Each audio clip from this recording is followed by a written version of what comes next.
Today on Quick Essentials, I want to show you an odd little thing you need to know about color. This kind of blew my mind when I first learned about it. First though, there are three terms we need to be familiar with. This area of the color picker is where you select your hue. Hue is just the color name, red, green, blue, etc. Going horizontally across the color picker is how you select saturation. Saturation is the amount of chroma, or intensity, of a color.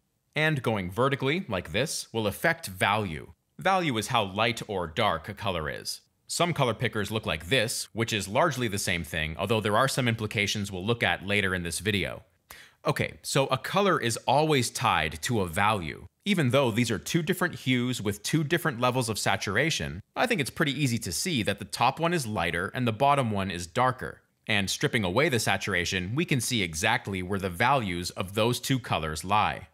And because it's value, not color, that makes a picture readable, value is one of the most important fundamentals of painting. No matter what you do with hue and saturation, your decisions there always boil down to value. Now, it's very tempting to think that hue and saturation are independent of value. You know, like value is determined by this vertical placement and then you plug in hue and saturation after. But that is actually quite far from the truth. In fact, every single aspect of your color choices cascades down and affects value. I'll show you an example with saturation first. Here's a color picker and a canvas. I'll use this red hue here.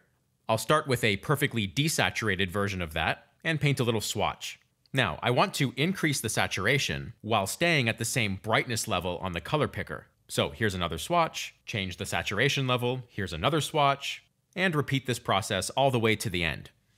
Okay, now check this out. I'm going to convert this to black and white. And the values are different. Adding saturation decreased value. Even though, as I sample these, Photoshop is telling me I'm at the same brightness level. Again, it was a straight line all the way across that color picker. And that's where these triangular pickers are a little bit more visually accurate. This is Corel Painter's color picker, by the way. Its shape implicitly tells us that this value is lighter than this value. And remember how Photoshop's brightness was not reflecting our value change? On this color picker, as I slide through saturation on the same line, you can see the value slider is now updating. This is a step forward, although it's still not totally accurate. I'll show you why in just a second. But first I want to point out that not all color pickers are made equal. This is Photoshop's Coolerist plugin, which is also a triangular picker. And I like this plugin, by the way, but here I am doing that same color move, but on this one the value slider stays locked at 100. It's almost like different color pickers are measuring different properties. Okay, time to move on to how hue affects value, and this is what really blew my mind. So there's our example with red at the top, and I'm redoing the process now with this blue color. And I'm using the same brightness value on this blue as I did on the red. Okay, so there's our two swatch panels. Watch what happens now as I switch this to grayscale. Your eyes do not deceive you. Different colors saturate to different values. This is a crucial piece in the puzzle of understanding color. It's also the source of some digital confusion. Back here in Painter, we've already seen how value does get reduced as I make this move. However, the reason it's not entirely accurate is that Painter reduces the value of every hue equally. As we've just seen, that's not what actually occurs. In fact, check this out. Using this violet color, I'll pick a value right at 50% on the grayscale. I'll paint a swatch, and now I'll move the color picker up to full brightness, but also full saturation.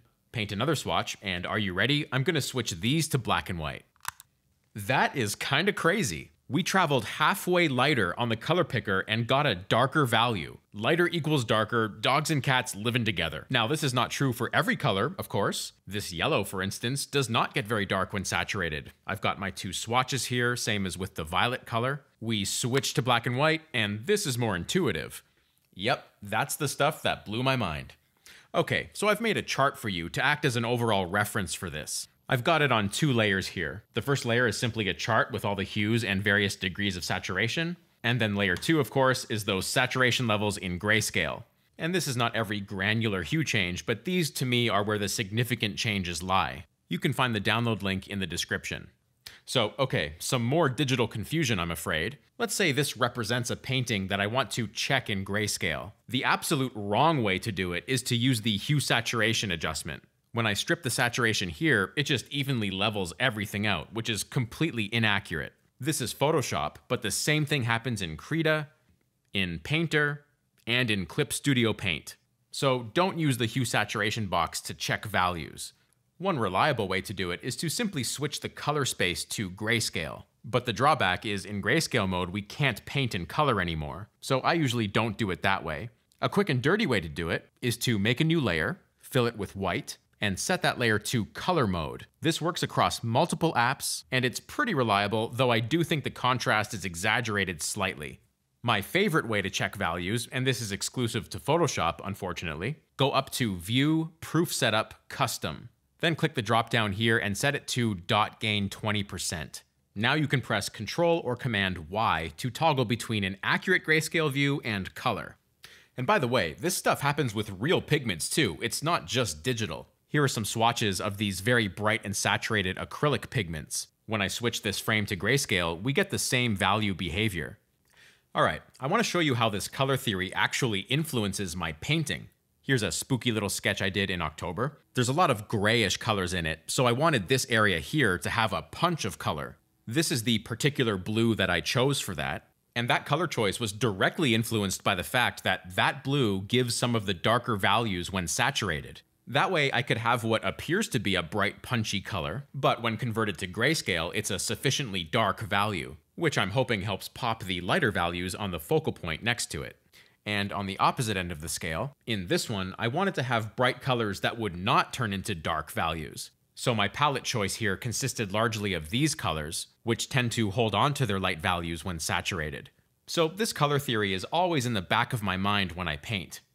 At this point, you might ask, why does this happen? I mean, scientifically.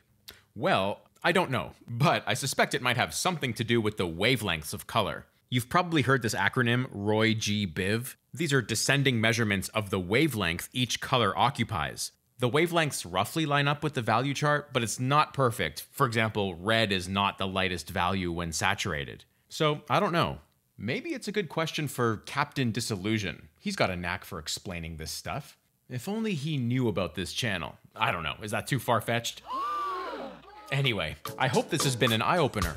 Also, I have lots of longer classes where I apply color theory and show my process from start to finish, talk about painting fundamentals and how to apply them to your work, and lots more. You can find all that at marcobucciartstore.com. That about wraps it up. I'll see you in the next video.